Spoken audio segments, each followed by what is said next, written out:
शुक्लां परधरं विष्णुं शशिवर्णं चतुर्भुजं प्रसन्नवदनं ध्यायेत् सर्वविघ्नोपशान्तये। ॐ श्रीकृष्ण परब्रह्मणे नमः। ध्यानश्लोकाः।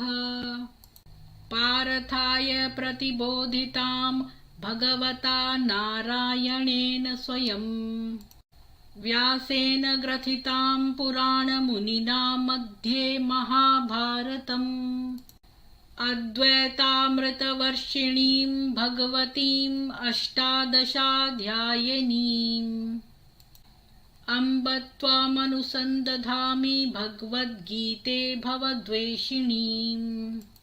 ॐ श्रीकृष्ण परब्रह्मणे नमः।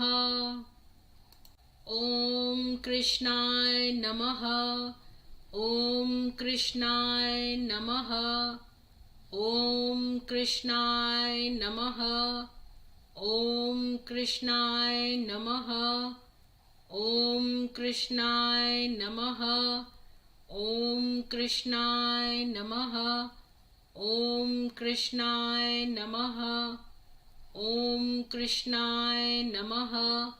ॐ कृष्णाय नमः। ॐ कृष्णाय नमः।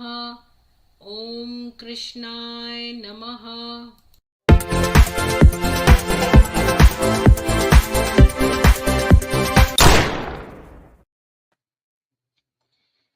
सभी को सुप्रभात और जय श्री कृष्ण। इंद्र जी, अनमोल पीर जी, आप लोगों को बहुत बहुत साधुवाद। आज हम मोहम्मद की मंगेतर 23वीं अल बानीन के बारे में बात करेंगे। और जब तक जितेंद्र जी जुड़ते हैं तब तक मैं न्यूज पढ़ देती हूँ। तो मैं आपके साथ शेयर करती हूँ थोड़ी सी न्यूज, खाली हेडलाइंस। आप लाइक शेयर कर दीजिए वीडियो को ताकि और लोग भी जुड़ सकें। संसद से क्यों निलंबित किए जाते हैं सांसद? उनके पास आगे कौन से संवैधानिक विकल्प? दिल्ली का राशिद अपराध करने पहुंचा उत्तर प्रदेश। यूपी पुलिस के एनकाउंटर में हो गया लंगड़ा। बदमाश पर इनाम भी था घोषित। तेरी वफा से मुझे एतबार है। रुकिए, मेरी ये यामी बहुत उधम कर रही है तो मैं जरा दरवाजा बंद कर देती हूँ।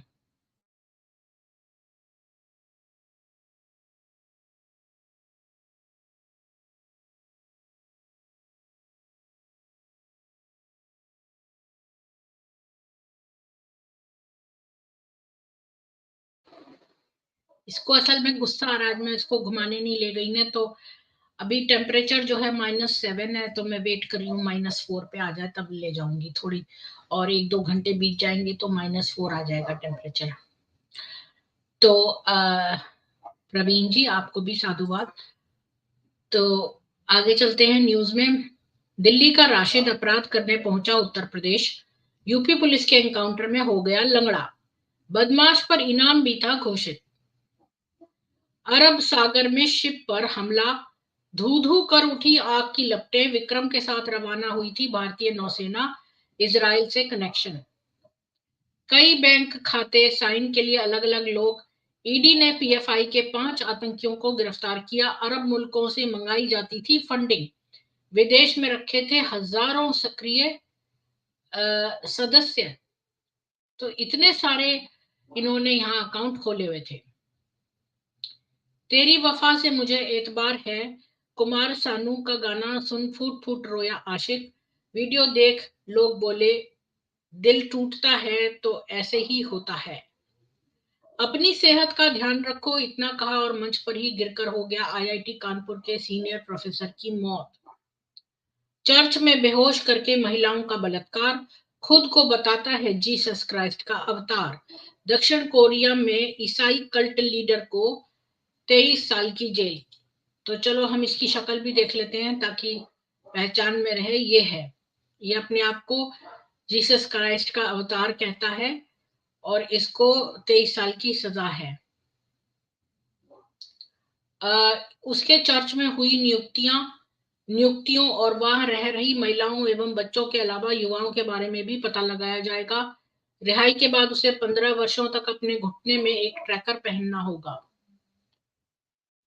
तो ये है दक्षिण कोरिया में ईसाई कल्ट लीडर जंग मायूंग सेयोक। कि जितने भी कल्ट लीडर होते हैं ये हमेशा जो है महिलाएं बहुत रखते हैं और बच्चों को अपने कब्जे में रखते हैं, इसी तरह ये कल्ट को बढ़ाते हैं। हिंदू समाज की भावनाएं आहत हुई। अमेरिका में मंदिर पर खालिस्तानी हमले के बाद भारत ने जताई कड़ी आपत्ति, कहा तुरंत कीजिए कार्रवाई। दिल्ली में दारू के बाद अब दवा घोटाला, सरकारी अस्पतालों की दवाएं निकली नकली, तो एलजी ने दिए सीबीआई जांच के आदेश। सम्मन के बावजूद विपश्यना में व्यस्त सीएम केजरीवाल। मैं कांग्रेस की विचारधारा के ज्यादा करीब, जन सुराज वाले प्रशांत किशोर ने मांगा पार्टी का साथ। बिहार में तैयार हो रहा बीजेपी बनाम ऑल का समीकरण। बिहार में पुलिस ने छात्रों को दौड़ा दौड़ा कर पीटा, वीडियो में देखा कैसे बरसाई लाठियां। इधर नीतीश कुमार को पीएम चेहरा प्रोजेक्ट करने में जुटी जदयू। मैं काला पानी की सजा काट कर आया हूं, पत्रकारिता करते रहूंगा, समर्थकों के सामने मनीष कश्यप ने भरी हुंकार। खुली जीप पर निकला काफिला।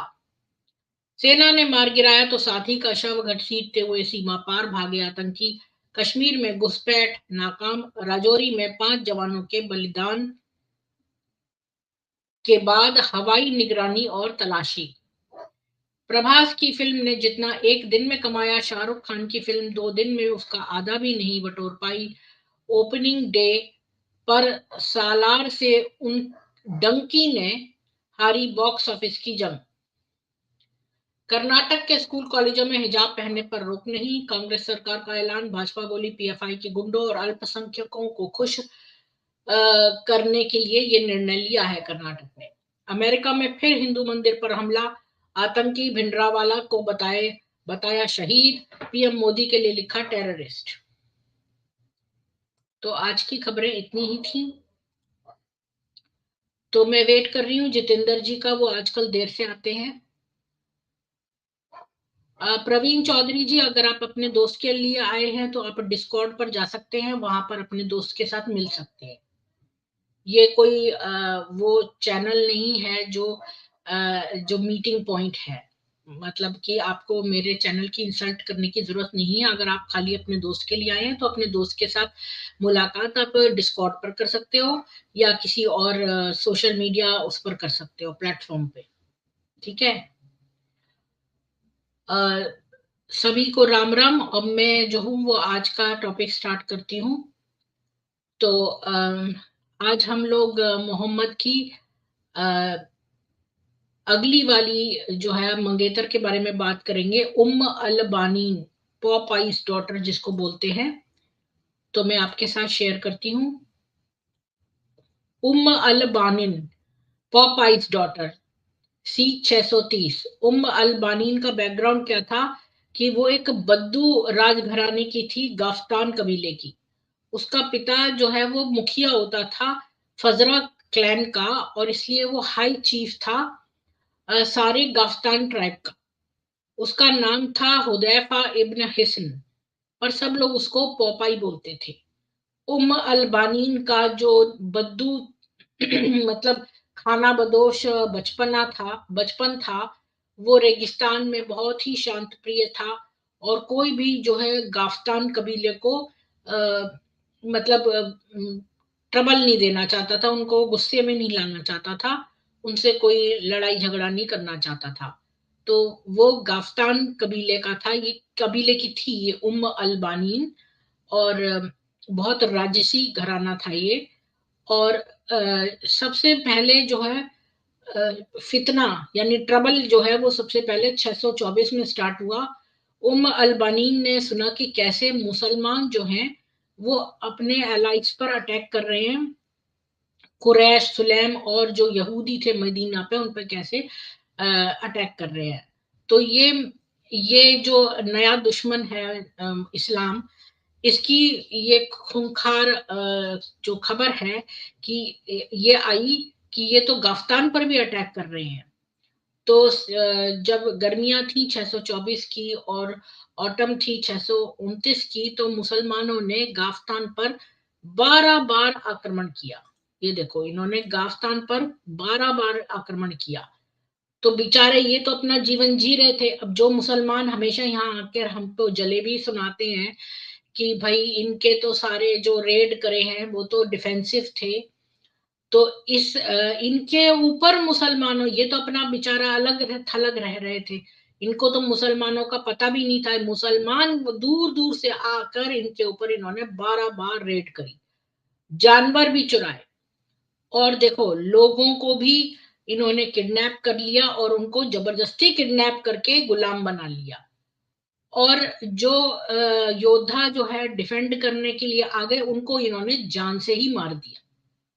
और कई बार तो ये लोग अपनी रक्षा कर पाते थे गफ्तान, लेकिन कई बार वो जो है वो लूज भी कर जाते थे युद्ध में, और कभी वो भाग भी जाते थे।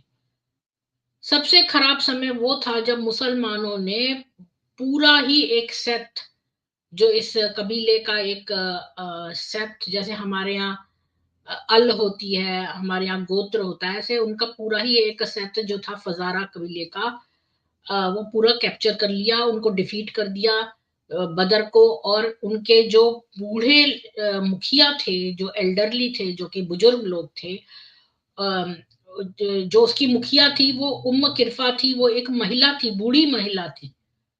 उसको उन्होंने 2 ऊंटों से बांध दिया और फिर उन ऊंटों को अलग अलग डायरेक्शंस में भगा दिया।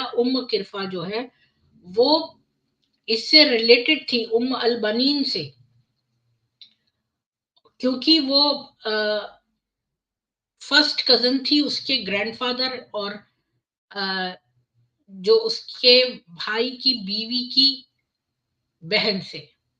तो इस तरह ये जो है बेचारी, इसको इन्होंने इतनी बुरी तरह, देखो कि यहाँ पर मुसलमानों की जलेबी साफ पकड़ी गई कि ये लोग कितना झूठ बोलते हैं कि मुसलमान तो डिफेंड करते थे और लोगों को अपनी रक्षा करने के लिए या रिवेंज में, और कई एक मुसलमान कह रहे हैं वसवसा था और उसमें करते थे, और चूंकि इन्होंने हम पर पहले अटैक किया था इसलिए हम उलट के इन पे अटैक करते थे। ये सब बातें झूठ है। ये लोग बहुत दूर दूर तक जाते थे, लोगों पर अटैक करते थे, और अच्छे भले लोगों को इन्होंने गुलाम बना लिया, इनके जानवर चुरा लिए, और ऐसे ऐसे इन्होंने बुरे बुरे कृत्य किए। और जो योद्धा इनसे लड़ाई में अपनी रक्षा करने आते थे, उनको ये जान से ही मार देते थे। और जो इतनी बूढ़ी लेडी, अभी मैं आपको उसकी तस्वीर भी दिखाती हूँ।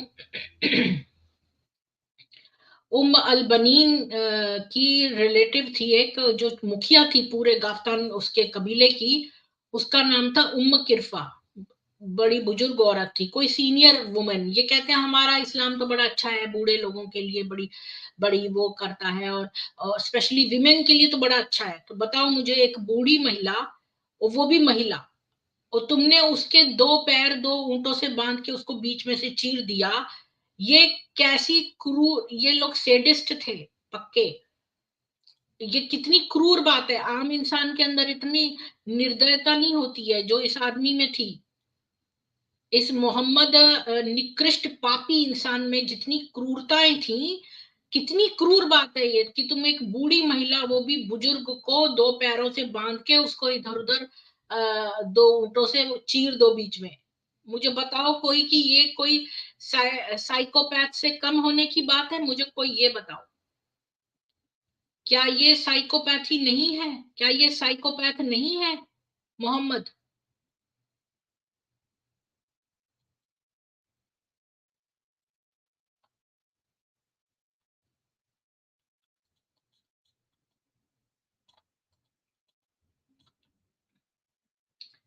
मैं आपको इसकी तस्वीर भी दिखाना चाहती हूँ।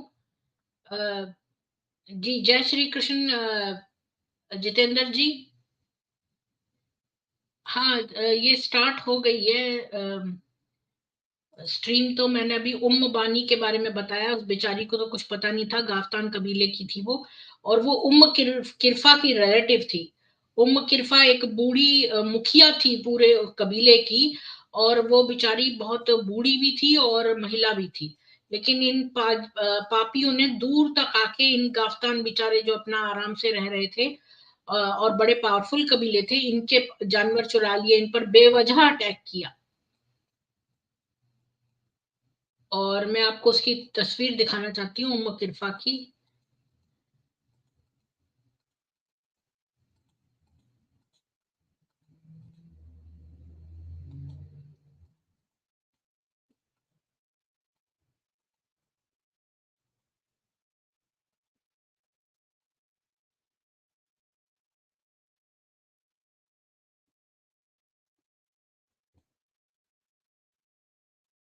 मैं क्यों ना इस पर सर्च ही मार लूं,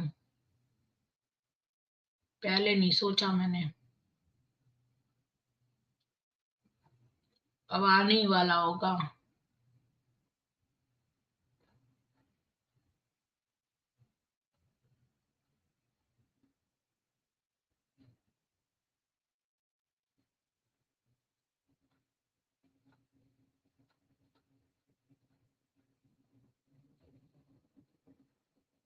ओके, मैं सर्च ही कर लेती हूँ, उससे तो टाइम लगेगा। कहाँ गया सर्च बटन?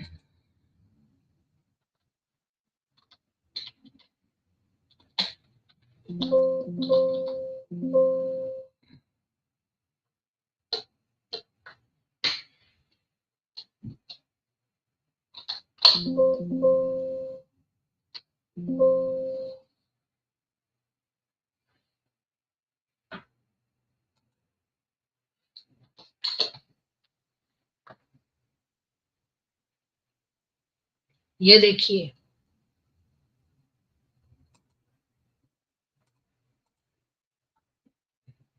ऐसे इसको दो ऊंटों से बांध दिया किरफा को, और उसकी बेटी सलमा थी, उसको स्लेव बना के दे दिया आयशा को।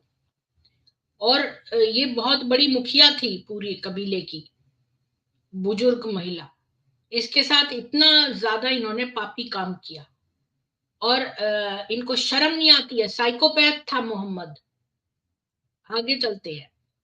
तो हमने जितेंद्र जी में हमने अभी स्टार्ट किया है कि ये अलबानीन जो है वो बद्दू कबीले की थी, गाफ्तान कबीले की। इसका कबीला जो था वो बहुत बड़ा पावरफुल था, और कोई भी उनसे जो है बेकार में दुश्मनी मोल नहीं लेता था।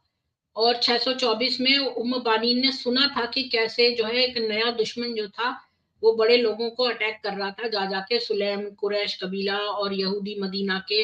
और फिर उसने जो है गाफ्तान पर भी अटैक करना शुरू कर दिया, और 12 बार अटैक करा, और यहाँ पर जानवर चुरा लिए, लोगों को किडनैप करके उनको जबरदस्ती गुलाम बना लिया, और जो रक्षा करने आए उनको जो है इसने मार डाला। और जब सबसे खराब टाइम वो था जब मुसलमानों ने कंप्लीटली जो है बदर की लड़ाई में इनकी बूढ़ी जो महिला थी किरफा, इसको दो ऊंटों से बांधकर बीच में से चीर दिया। किरफा की ये रिलेटिव थी अलबानीन, क्योंकि ये इसकी फर्स्ट कजन थी। तो 4 अटेम्प्ट पॉपाई के, इसको पॉपाई भी बोलते हैं, जो अलबानीन को पॉपाइज डॉटर भी बोलते हैं। तो ये पॉपाई जो था, इसके 4 अटेम्प्ट जो है इसने करे, मतलब अपना ये लेने के लिए बदला, लेकिन वो चारों बार फेल हो गया। और स्प्रिंग ऑफ 627 में मसब उसने अबू सुफियान की आर्मी को ज्वाइन कर लिया बैटल ऑफ डिच में। फिर उसने बेकार में एक फूलिश रेड करी कि वो मोहम्मद के कैमल्स को चुराए, लेकिन वो सक्सीड नहीं कर पाया। और इसके बेटा जो था पोपाई का, इसको मुसलमानों ने मार डाला, और बड़ी क्रूरता से मारा था। उनके हाथ पैर काट दिए थे। 8 लोग गए थे, जो इन्होंने थोड़े से ऊंट चुरा लिए थे। ये बेवकूफी की बात थी। मोहम्मद तो बहुत बड़ी बड़ी डकैतियां करता था, तो इन लोगों ने ऊंट भगा लिए, तो इसने उनके लिए क्या सजा दी कि उनके हाथ पैर काट के और उनके आंखों में गर्म कीलें घुसा दी, और उनको पत्थर जमीन पर छोड़ दिया, और उनको पानी नहीं दिया। इस तरह से इसने उनको तड़पा तड़पा के मारा, और पॉपाई का बेटा मार दिया उसमें। और गर्मियां जब 628 की हुई, तो इसने लीड करा गाफ्तान को खैबर पे, ताकि वो यहूदियों की मदद करे। पॉपाई ने, इसका बेटा मारा गया, लेकिन पॉपाई जो था इसने पॉपाई मतलब पॉपाई किसको कहते हैं पता है? जिसकी ना, एक्चुअली ये नाम इसलिए पड़ता है, जिन लोगों के अंदर आयोडीन ज्यादा हो जाता है ना, तो उनकी आंखें बल्ज करने लगती हैं, तो वो बाहर को आ जाती हैं एकदम से। तो कुछ लोग क्या करते हैं, पूरी ही अपनी बाहर निकाल लेते हैं, और एकदम से आपने देखा होगा यूट्यूब में जगह जगह कि एकदम से बाहर लोग आंख निकाल लेते हैं, वो बड़ा देखने में बड़ा भयानक लगता है। तो ऐसे लोगों को पोपाई भी बोल लेते हैं लोग। तो ये पोपाई था, इसका बेटा भी मारा गया, और फिर इसने जो है गाफ्तान, इसने खैबर में पहुंच के सोचा कि हम यहूदियों की मदद करें, लेकिन मोहम्मद ने इनको ट्रिक कर दिया कि भाई इनकी अपनी फैमिली डेंजर में है, ताकि ये वहां तक ना पहुंच पाए यहूदियों की मदद करने। और ये आर्मी जो है फटाफट अपने घर गई अपनी विमेन को रेस्क्यू करने, एक नॉन एग्जिस्टेंट डिजास्टर से। उसी सर्दियों में पॉपाई ने सोचा कि एक काउंटर अटैक करा जाए मुसलमानों के अगेंस्ट, लेकिन मोहम्मद को पता चल गया, और उसके आदमियों ने ये फजारा कबीले को एक पिच बैटल में स्मैश कर दिया पूरी तरह से, मतलब इनको रौंद डाला। मतलब स्मैश मतलब तो चटनी बना दी।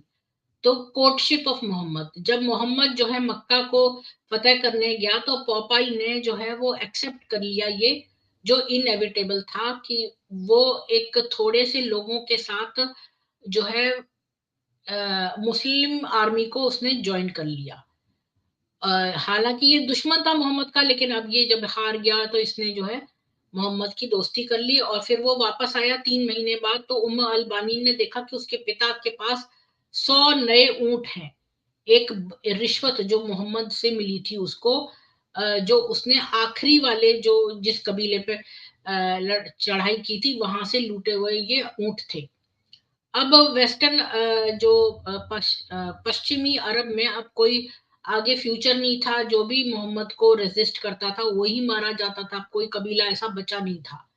तो पोपाई ने अपनी बेटी को समझाया कि अब हम उन्हें, उनके जो पुराना दुश्मन है यानी ये मोहम्मद है, वही उनके अब सबसे गहरे दोस्त हैं, और जो है अब इसके कुछ हो नहीं सकता। तो पोपाई का बेटा भी तो मुसलमानों ने मारा था, लेकिन अब उसने अपनी बेटी को समझाया कि उसको अपने भाई के बारे में जो है सोचना छोड़कर, और इस कॉन्करर से, जो ये जिसने की इनको लूटा है, इसी से शादी कर लेनी चाहिए।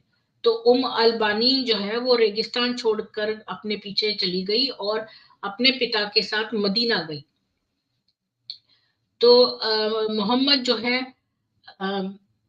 तो उसने उसको बिजी रखा। पहले तो एक इसने इसके पिता को वहां भेजा तमीम ट्राइब के को रेड डालने के लिए। इसके बाद उसने उसको कलेक्टर अपॉइंट कर दिया कि वो जक़ात ले फजारा से।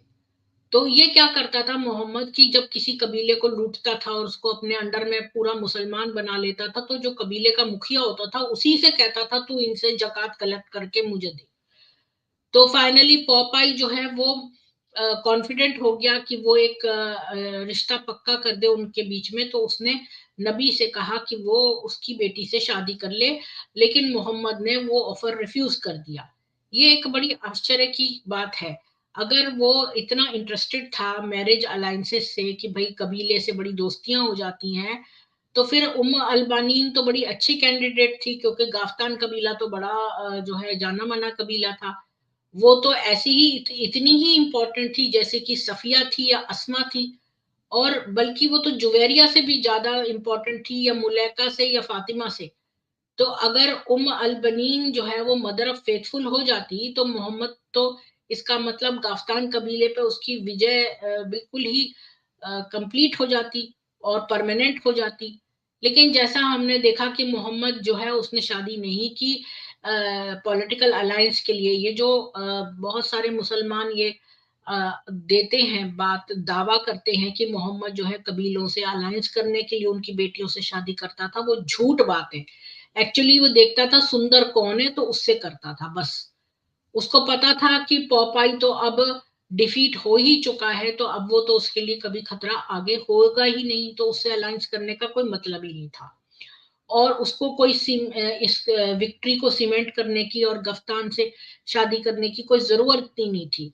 अगर वो अलबनीन से शादी कर लेता तो वो तभी करता जब अगर वो सुंदर होती, उसको अपील करती अपने पर्सनल रीजन की वजह से। अब ये रिकॉर्डेड नहीं है कि क्यों मोहम्मद उसको नहीं चाहता था। वो तो जो है यंग भी थी और हेल्दी भी थी और बड़ी वर्चुअस थी, मतलब कि वो बड़ी चरित्रवान थी। हो सकता है वो इतनी सुंदर ना हो कि वो उसको ललचा सके। और हो सकता है कि क्योंकि उसके फादर की पॉप आई थी कि आंख बाहर निकली हुई थी, तो उसकी बेटी में भी कुछ ऐसे गुण आ गए हों, उसकी भी एक आंख बाहर निकल रही हो, इस वजह से मोहम्मद ने उससे शादी नहीं की। अभी मैं यहाँ एक ब्रेक लेती हूँ और थोड़े से कमेंट्स पढ़ देती हूँ, और एक शुरू में ही एक ये भी दे देती हूँ इनवाइट। अगर जितेंद्र जी पहले आना चाहें और इतने तक में कोई डिस्कस करना चाहे, जितेंद्र जी या कोई और, तो वो कर सकते हैं। इसको मैं एक पिन कमेंट में भी डाल देती हूँ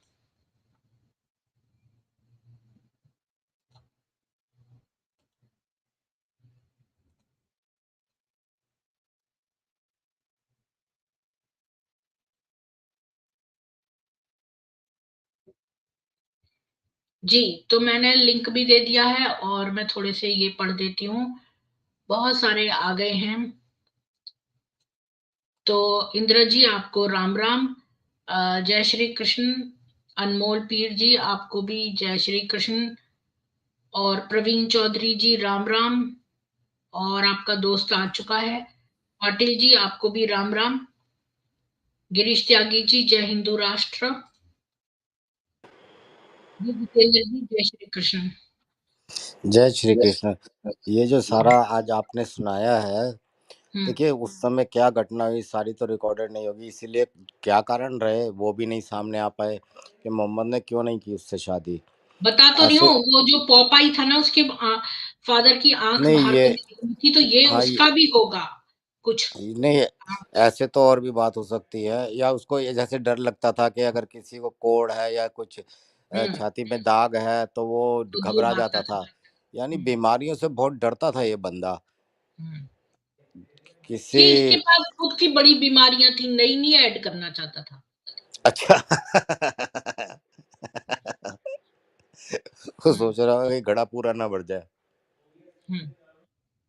तो वो डरता होगा कि बीमारियां, वैसे तो वैद्य बनता था, हकीम बनता था, सब बीमारियों का इलाज बताता था, पर जब कुछ ऐसी अनजान सी बीमारियां सामने आती थी तो बेचारे की ऐसी तैसी हो जाती थी, घबरा जाता था कि अगर लड़की का बाप ऐसा है तो कहीं इसके कुछ वायरस इसके अंदर ना हो, लड़की के अंदर, और मेरे को लग जाए कल को मेरी आंखें भी बाहर आ गई तो।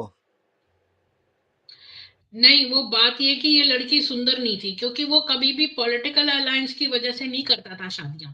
वो केवल केवल बड़े शैलो रीजन की वजह से सुंदरता देख के करता था बस। या ये भी श्योर करता होगा कि वही वर्जिन वाला चक्कर, लूज वो टाइट, बड़ी चरित्रवान थी, वो चरित्रवान थी। या कि तो किसी ये ने कान अगर, भर दियो कि इसका कोई है, यारी नहीं है नहीं, कोई जो इसका। चीज ऑब्वियस है वो रीजन देखेंगे ना, या अपने मन से हम्म। ढूंढेंगे हम। तो वो वही सुंदर है, नहीं। अब तो अंदाजे लगाए जा सकते हैं बस, कोई फैक्ट्स तो ज़्यादा है नहीं सामने हम्म। कि क्यों नहीं की उसने। ऐसे हाँ। बहुत जगह उसने डिनाई किया है, रिफ्यूज़ किया हम्म। है, पर अब तो कुछ नहीं कह सकते इन सब के बारे में क्योंकि हर चीज़ रिकॉर्डेड नहीं है। अब तो ये मोहम्मद सामने आए तो तभी पूछा जाता भाई क्यों मना करा तूने उसके लिए, जहाँ तेरी इतनी, जहाँ 100 वहाँ 101। तो बहुत सी चीज़ों के जवाब तो मोहम्मद सामने आने पे ही दे सकता है। हम्म। चलो आगे चलिए, थोड़ा सा देखती हूँ। हाँ उस देखिए मैं तो थोड़ा सा समय था, मैंने कहा आपसे जुड़ जाता हूँ और उसके बाद मैं थोड़ा बिजी होने ठीक है। वाला हूँ। ठीक है, तो मैं, ये ज्यादा लंबा नहीं है। तो अब मैरिज का देखते हैं कि अल बनीन जो है उसको बहुत समय तक एम्बेरस नहीं रहना पड़ा, शर्मिंदगी नहीं उठानी पड़ी। और भी बहुत सारे आदमी थे जो उसमें गाफ्तान कबीले के चीफ के साथ जो है अलायंस करना चाहते थे। मोहम्मद की बेटी जो थी उम्म कुलथुम, यानी ये उम्म कुलथुम जो थी एक्चुअली में ये उसकी बेटी थी, खदीजा की बहन की बेटी थी। तो ये जो है जिसको इसने अडॉप्ट कर लिया था, ये मर गई दिसंबर 630 में। और उसके कुछ ही समय बाद जो अ, उसका जो हस्बैंड था, जो अब रंडवा जो भी बोलते हैं, वो हो गया था, विडोअर था, उस्मान। उसने प्रपोज कर दिया उम्म अल बनीन को। कोई आया है पीछे, आवाज आई है तो मैं उसको ले लेती हूँ। हर हर महादेव जी आए हैं आपको। जय श्री राम, राम राम। तो मैं 1 मिनट ये कंप्लीट कर लूं, फिर आपसे बात करती हूँ। हर हर महादेव जी। जी तो बने रहिए जी। तो ये जो है ना, और भी जो ये एक विडोअर था, उस्मान, जो कि उम्म कुलथुम यानी कि खदीजा की बहन का जो बेटी थी वो मर गई थी, उसका पति था, इसने उम्म अल बनीन को प्रपोज करा। उस्मान जो था वो सबसे एलिजिबल मुसलमान था, वो उमैया कभी क्लैन का था, वो बड़ा अमीर भी था और मोहम्मद के बड़ा करीबी भी था। वो बड़ा आर्टिकुलेट था, आर्टिकुलेट मतलब बड़ा मेथोडिकल और स्ट्राइकिंगली हैंडसम था, यानी कि उसके देखने में वो सुंदर था। और उसके एक लग्जूरियंट बियर्ड थी, यानी कि उसकी एक लंबी खूब घनी दाढ़ी थी, जो कि उसने ब्राइट येलो कलर में डाई करी हुई थी। हालांकि वो 3 बार पहले से शादीशुदा था, लेकिन उसके कोई बच्चे जीवित नहीं थे। बनीन अगर वो ओवरलुक कर दे, क्योंकि बनीन तो छोटी थी उम्र में, कि वो 50 साल का है, और ये बात भी अगर छोड़ दे कि उसने एक लड़की का जिराना में रेप करा था पिछले ही साल, और ये कि वो तो सेंटर में होता था जहां कहीं भी एनिमी का कैंप हो। तो इसके अलावा उसका कोई भी कारण नहीं था कंप्लेन करने का। तो ये उसमें बातें थी उस्मान में।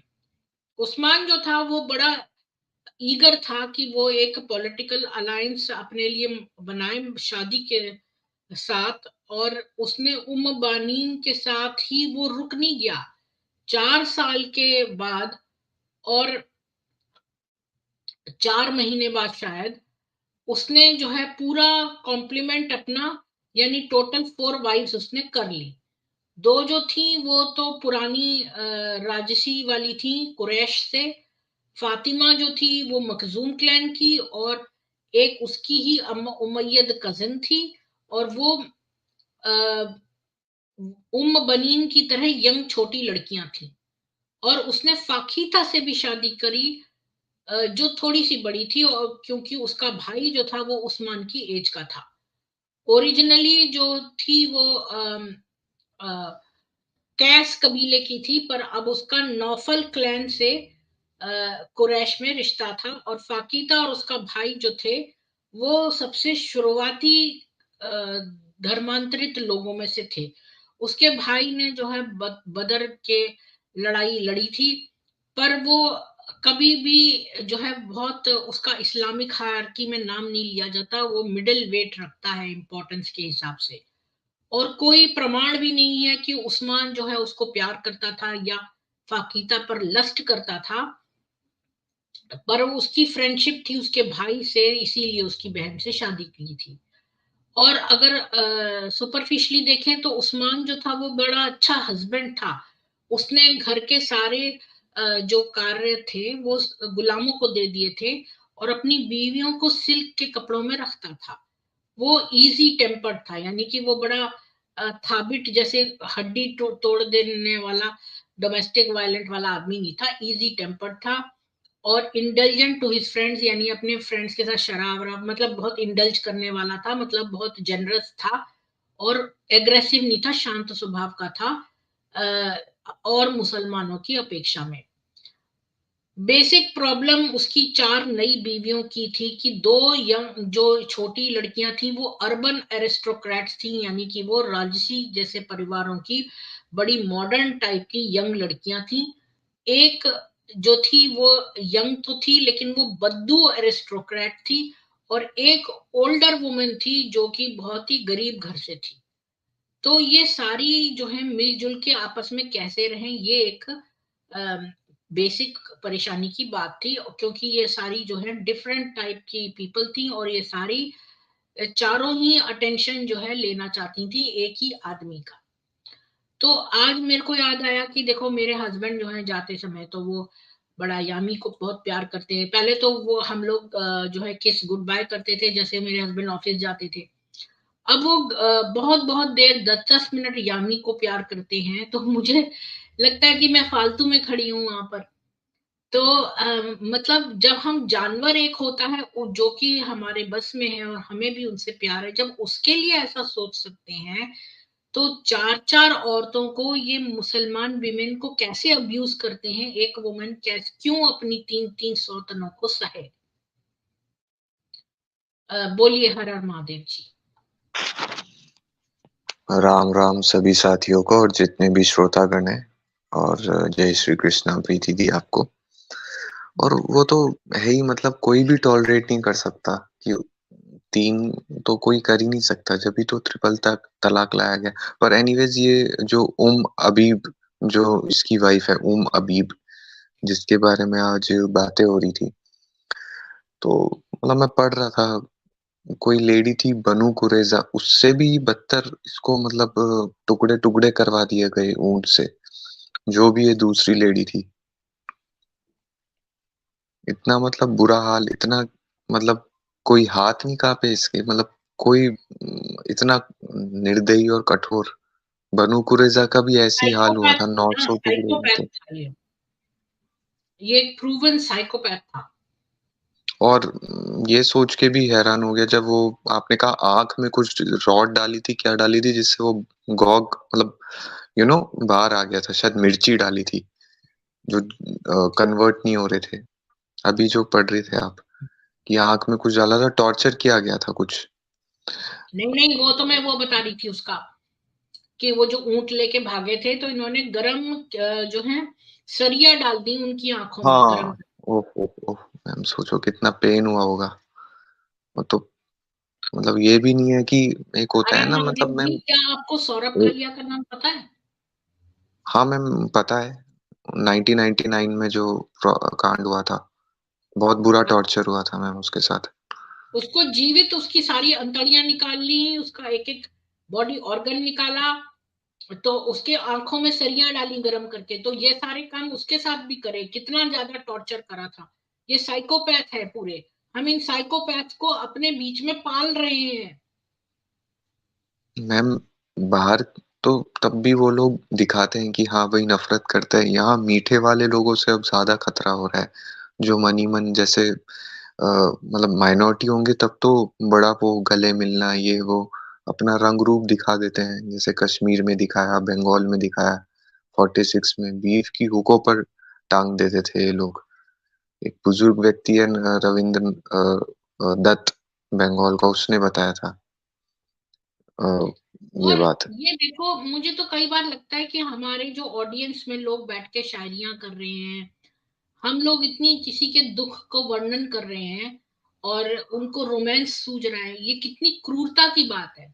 और पता नहीं बहुत ये गर्व से कहते हैं मुझे सेक्युलर हिंदू मुझे लोग ही। समझ में नहीं आता है कि यहाँ तक मेरे चैनल पे यहाँ पर भी लोग बैठकर शायरी कर रहे हैं, रोमांटिक बातें कर रहे हैं, और हम साइकोपैथ का क्रूर वो बता रहे हैं, लेकिन उनको कोई फर्क नहीं पड़ता कि कोई भी बात हो, बस उनको अपनी रोमांटिक बातें करनी है। मतलब कि ये भी कितनी क्रूरता की बात है कि कोई अपना दुख सुना रहा है और तुम जो है वो अपने आराम से शायरियां गा रहे हो। मैं तो इसको भी मैम क्रूरता समझती हूँ।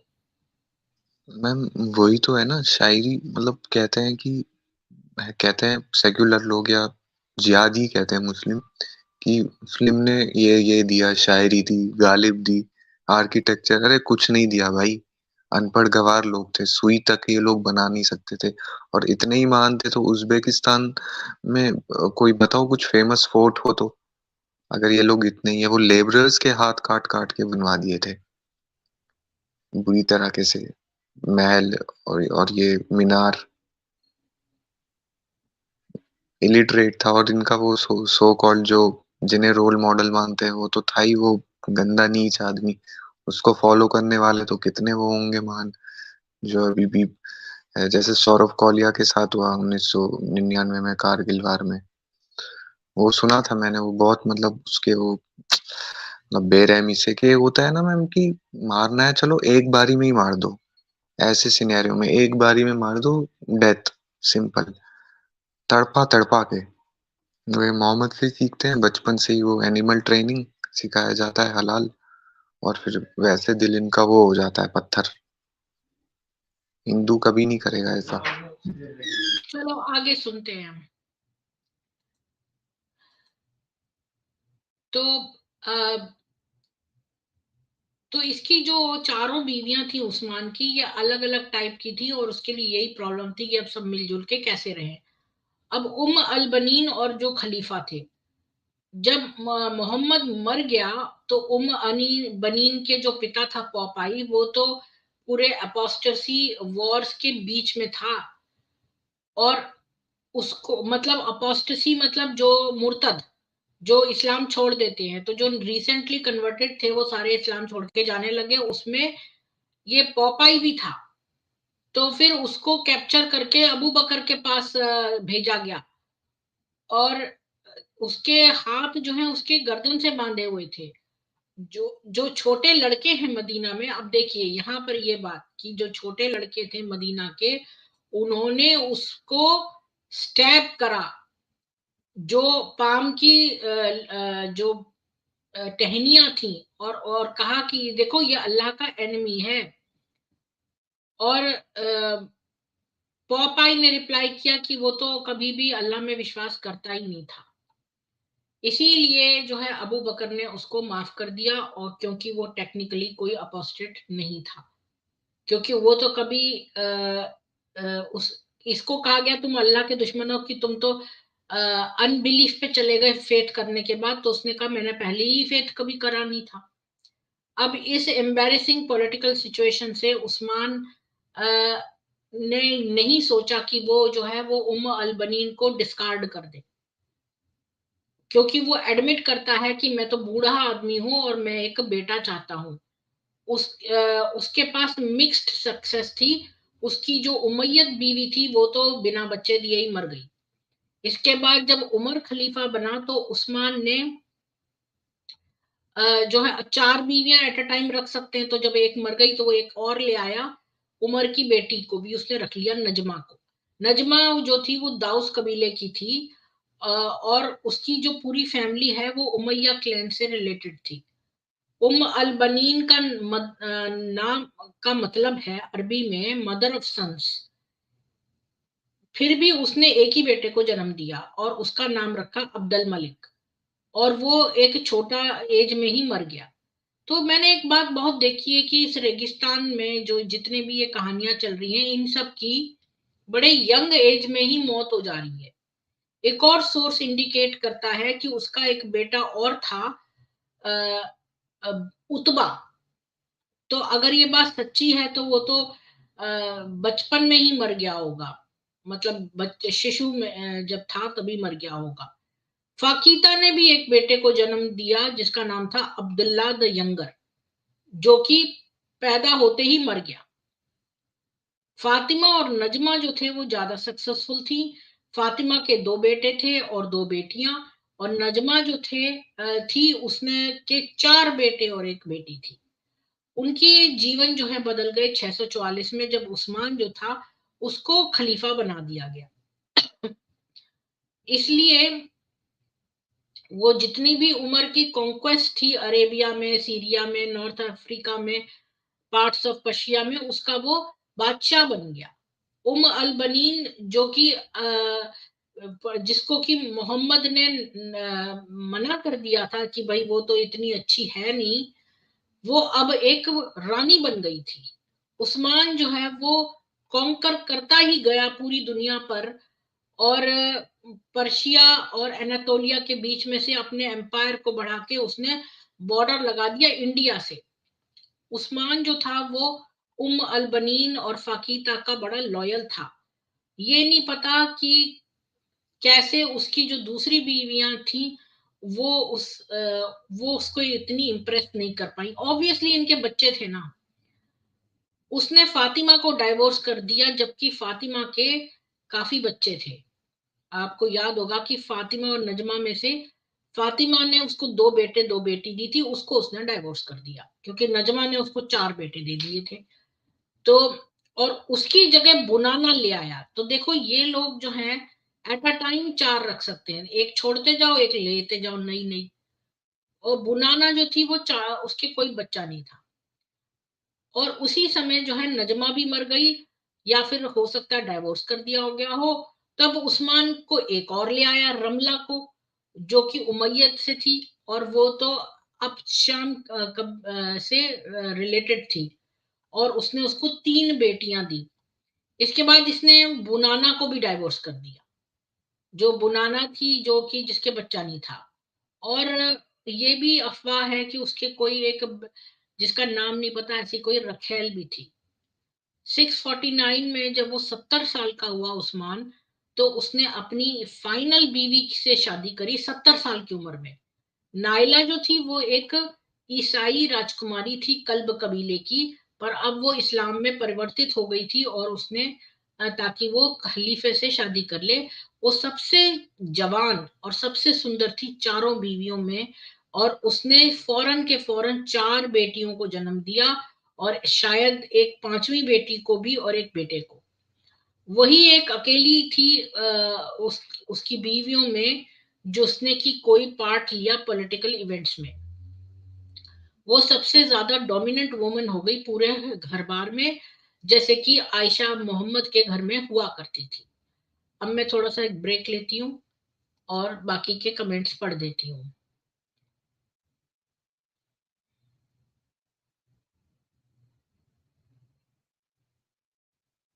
यहाँ आज तक कोई कमेंट फास्ट कर रहा कोई? पप्पू जी आपको राम राम। आ जाओ। एक्स मुस्लिम समीर, इन लोगों की फटती है समीर से। किन लोगों की फटती है समीर से? विपिन वाजपेयी, हर हर महादेव आपको। जय श्री कृष्ण। भारत ने हूती की ओर 2 शिप भेजे हैं, देखते हैं क्या कमाल करके आते हैं। विपिन जी सदैव प्रसन्न रहो। हम नहीं गए, चैनल छोड़ के यहीं रहेंगे। जी हर हर महादेव जी।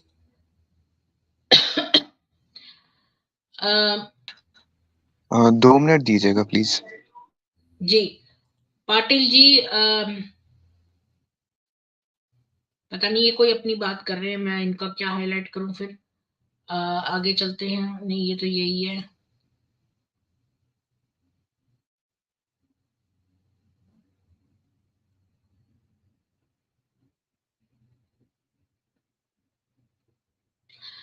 ठीक है, तो सबके कमेंट्स हो गए।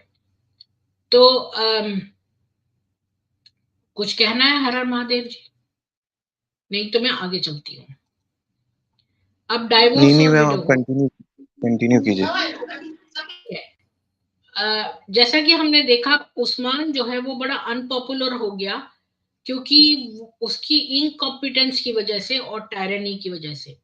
मतलब कि वो इनकॉम्पिटेंट था, मतलब कि वो उसके अंदर कोई स्किल्स नहीं थे, इसलिए वो अनपॉपुलर हो गया। और टायरनी मतलब उसने जो बहुत ज्यादा अपना, जैसे दुष्ट शासक होता है ना, जो कि बड़ा क्रूर शासक। तो एक तो उसमें कोई क्वालिटीज नहीं थी, और वो दुष्ट भी था। उसका जो ये रेन है, मतलब उसकी जो एक तरह से बादशाह बन गया था, वो एक ड्रामेटिक तरीके से 656 में खत्म हो गया, जबकि एक एंग्री भीड़ ने उसके घर को सराउंड कर लिया और कहा कि वो या तो एब्डिकेट कर दे, यानी छोड़ दे इस पोजीशन को, या वो मर जाए, मतलब मरने को तैयार हो जाए। उस समय उसकी बीवियां थी बानिन, फाकीता, रमला और नाइला। और वो बड़े डेस्परेट स्टेट्स में थी, क्योंकि जो उनके घर की वाटर सप्लाई थी वो ब्लॉक कर दी गई थी। इस समय क्राइसिस में उस्मान ने अनाउंस किया कि वो तो मतलब इस आदमी की दुष्टता देखो कि ऐसे समय जब लोगों ने इसके घर को भी सराउंड कर रखा है, तो ये कह रहा है कि मैं डाइवोर्स करूंगा अल बनीन को। कोई रीजन रिकॉर्ड नहीं किया गया है। इनकी शादी तो 25 साल तक हुई थी और बड़े आराम से हार्मनी में रह रहे थे। अल बनीन की बैरननेस यानी बांझपन और पॉपाइस यानी उसकी बाहर निकलती आंखें, ये उसके लिए एक एक्सेप्टेड फेट था उनकी लाइफ के साथ, जो उन्होंने साथ में जी। वो 40 साल की होगी। रमला भी उतने तक की ही एज की थी और फाकिता शायद 60 की थी और उस्मान जो है वो 80 का था। गाफ्तान कबीले ने करंट पॉलिटिकल क्राइसिस में कुछ भी नहीं किया था। हो सकता है उस्मान जो है उसने डाइवोर्स इसलिए किया हो क्योंकि वो इरिटेटेड था, एक रिएक्शन दिया चूंकि बनीन ने कुछ कहा था प्रेशर के अंडर में, या फिर हो सकता है वो बुढ़ापा में सठिया जाते हैं, तो वो 80 साल का हो रहा था तो वो सठिया गया होगा या असिया गया होगा, क्या बोलेंगे। मोहम्मद जो है उसने बहुत पहले जो है वार्न किया था कि डाइवोर्स कोई जोक नहीं है, अगर वर्ड्स बोले जाते हैं तो फिर कॉन्ट्रैक्ट जो है वो सिवियर हो जाता है। और इसने गुस्से में उसको तलाक तलाक बोल दिया था, तो इसलिए तलाक हो गया। अब ये इस समय तलाक दे रहा है जब इतने सारे भीड़ लोगों ने इनको पूरी तरह से घेर लिया है, और जो मॉब था उसने उस्मान के जो दरवाजे पर आग लगा दी और उसके घर में एकदम से कूद आए, और किसी ने उस पर वार किया एक लोहे की छड़ से और उसकी कुरान को लात मार दी। तो उसकी जो बीवी थी नायला ने जो है अपने आप को एकदम से जो है कूद के लेट गई और जो है तलवार को अपने हाथों से जो है वो अलग कर दिया। तो जो मारने वाले थे उन्होंने उसकी उंगलियों को स्लाइस कर दिया, जैसे कि वो स्ट्रगल कर रही थी, और उसके हिप्स को कैरेस कर दिया क्योंकि उसका हाथ लग गया, उनका हाथ लग गया उसके हिप्स पे, तो वो कैरेस हो गए। और उन्होंने जो है उसको उसके जो बॉटम था वो मतलब बड़े चौड़ी उसकी थी कमर वाली ये, तो उसके कमर पर भी इन्होंने टिप्पणियां दी और अगले ब्लो में उन्होंने उस्मान को मार दिया। इसके बाद असैसिन्स ने उसका जो है सिर काटने की कोशिश की, पर अल बनीन और नायला ने जो है वो शव के ऊपर अपने आप को जो है फेंक दिया और जोर जोर से चीखने लगे और अपने कपड़े फाड़ने लगे जब तक कि जो मॉब है वो चली नहीं गई। उन्होंने पूरे घर को जो है रौंद डाला और फिर उनके जो रहने वाले हैं घर के उनको बाहर निकाल दिया, और फिर जो खलीफे का शव पड़ा था उस पर ही दरवाजा बंद कर दिया। अल बनीन का डाइवोर्स जो था वो इस सब क्राइसिस में भूल गया। वो इस किसी भी केस में फाइनल नहीं था क्योंकि उसका वेटिंग पीरियड जो है कंप्लीटेड नहीं था। और एक रीसेंट टेस्ट केस ने एस्टेब्लिश किया है कि अल बनीन जो थी वो स्टिल एंटाइटल्ड थी कि वो उस्मान की एस्टेट में से उसको प्रॉपर्टी मिलती। तो यहीं पर ये खत्म होता है इसका। अल बनीन के बारे में जिसने पूरी कहानी सुनी हो वो ऊपर आके अपना जो है एनालिसिस दे सकते हैं। बोलिए हर हर महादेव जी। ये तुरंत डाइवोर्स भी दे दिया था इसको मोहम्मद ने, ये भी अब ये था। मोहम्मद तो नहीं, प्लीज उस्मान ने, ये उस्मान से sorry married. Sorry sorry, Usman Usman. तो ये मतलब अच्छा था, some exceptions are always there, जैसे कि ज्यादा एग्रेसिव नहीं था। और तो अभी कोई किसी ने कहानी पूरी सुनी हो तो प्लीज आ जाइए और उसके बारे में चर्चा कीजिए। बोलिए हर हर महादेव जी, आपको और क्या कहना है। हाँ, नहीं नहीं, मैं तो क्या ही रहा था इसने तो अब पूरा वर्ल्ड रिकॉर्ड तोड़ दिया, 26 उसका। और बड़ी बेरहमी से मरवा देता था लोगों को, डर दहशत।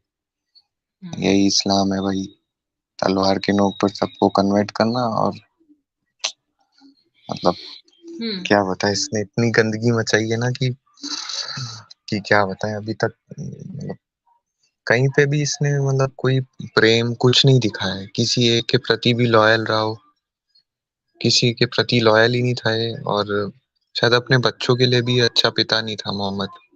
बेटी के लिए, बेटी थी ना फातिमा, उसके जो मानने वालों को है, क्योंकि फादर से लीनिएज होता है, उनको भी मरवा दिया था। नवासों को पानी नहीं दिया था करबला के मैदान में। तो इसने बहुत मतलब अपनों का ही सगा नहीं रहा ये तो। खैर, और लोगों से इसलिए अपने में भी आपस में इनकी नहीं बनती है, ये भी एक है। तो हमसे हम क्या एक्सपेक्ट करें इनसे कि हमसे ये लोग रखेंगे। देखिए हर हर महादेव जी, इनकी खास बात यह है कि एक मुसलमान केवल दूसरे मुसलमान के सामने ही नमाज पढ़ता है, अकेले में नहीं पढ़ता। और वो भी कोई एक फिरका होना चाहिए। शिया शिया के पास ही पढ़ने में कंफर्टेबल है, सुन्नी को नीचे नजरों से देखते नहीं, हैं, अरे मेरा ये कौन मतलब आ गए। दूसरा है। मैं ये कह रही हूँ कि ये अकेले में होते हैं तो ये कोई पालन वालन नहीं करते, ये खाली दूसरे को दिखाने के लिए नमाज पढ़ते हैं।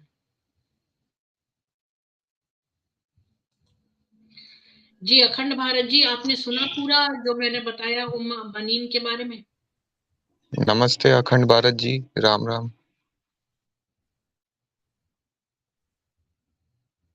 राम राम अखंड भारत जी, जी बोलिए। जी नमस्कार। जी कहिए, आपने सुना आज का स्ट्रीम बनीन के बारे में?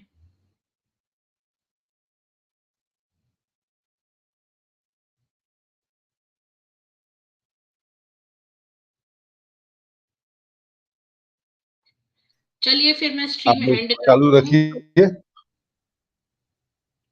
अच्छा, एंड जी करेंगे, ठीक। जी, तो मैं अब ये स्ट्रीम एंड करती हूँ।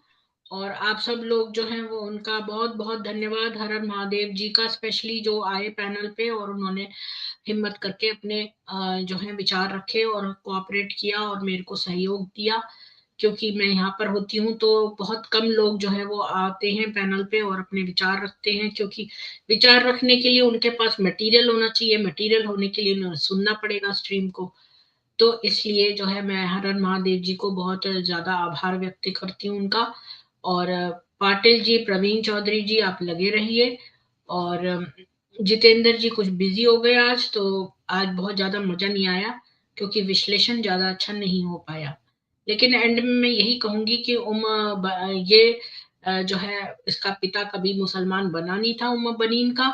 और ये लोग कितने क्रूर किस्म के हैं, ये सारे के सारे, इनमें कुछ कॉमन ट्रेट्स हैं कि ये सब साइकोपैथ हैं, क्रूर हैं।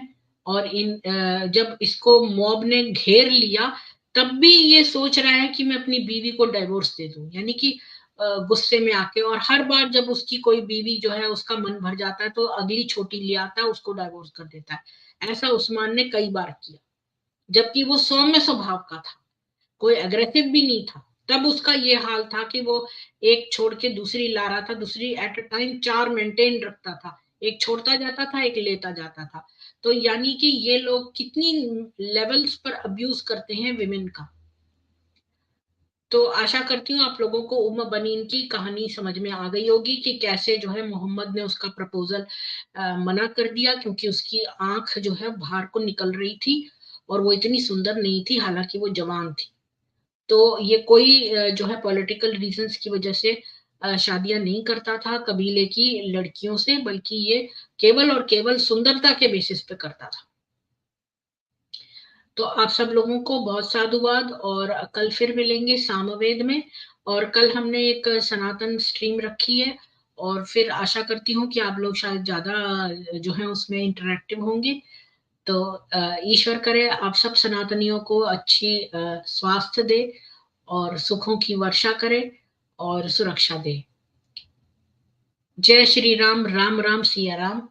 जय श्री कृष्ण। जय सनातन वैदिक हिंदू विश्व।